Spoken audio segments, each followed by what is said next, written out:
આજે બનાવીશું આપણે દમ આલુ. એના માટે આપણે એકદમ મીડિયમ સાઈઝના બટાકા લઈ લઈશું. એને સોલીને સરસ આપણે ધોઈ દઈશું.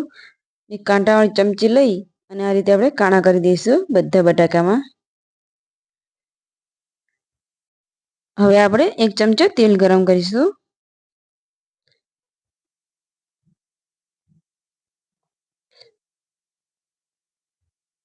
તેલ ગરમ થાય તો આમાં એક ચમચી જીરું નાખીશું.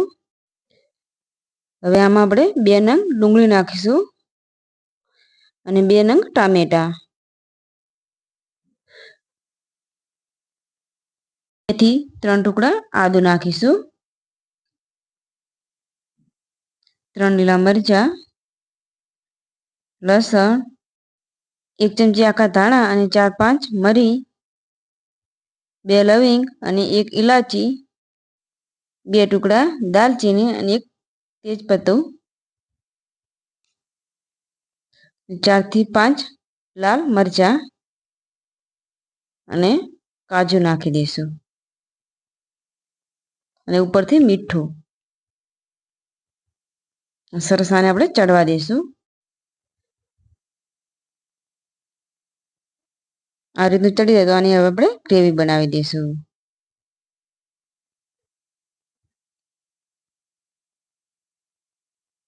હવે આને આપણે નીચે જાળીમાં લઈને ઠંડુ થવા દઈશું.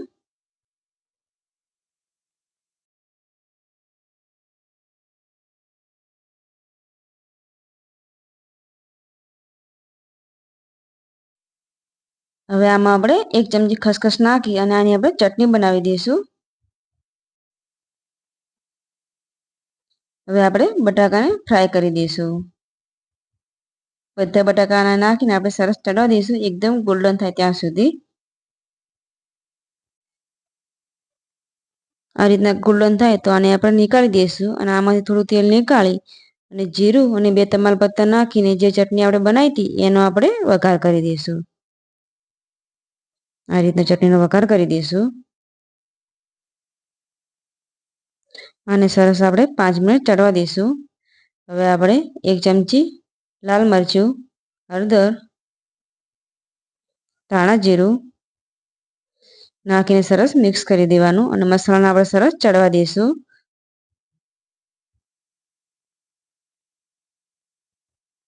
આ રીતનું તેલ છૂટું પડે તો આમાં 1 ગ્લાસ પાણી નાખીને સરસ મિક્સ કરી દેવાનું અને પાણીને સરસ આપણે ગરમ થવા દઈશું. પાણી ગરમ થાય તો આમાં આપણે બટાકા નાખી દઈશું.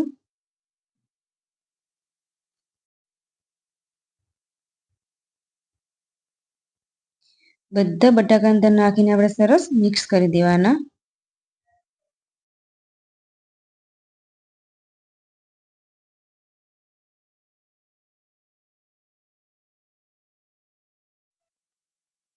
આમાં આપણે મીઠું નાખીશું અને ગરમ મસાલો. આ બંને નાખીને આપણે અંદર મિક્સ કરી દેવાનું.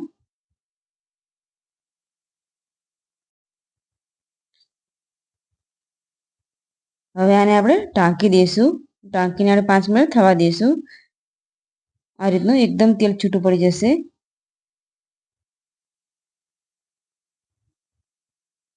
આપણે હલાવી દઈશું. ઉપરથી કોથમીર નાખીશું. હવે ગેસને બંધ કરી દઈશું.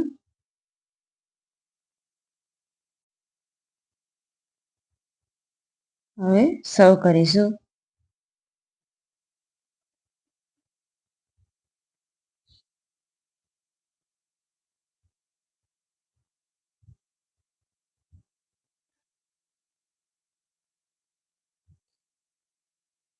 તો તૈયાર છે આપણે દમ આલુ.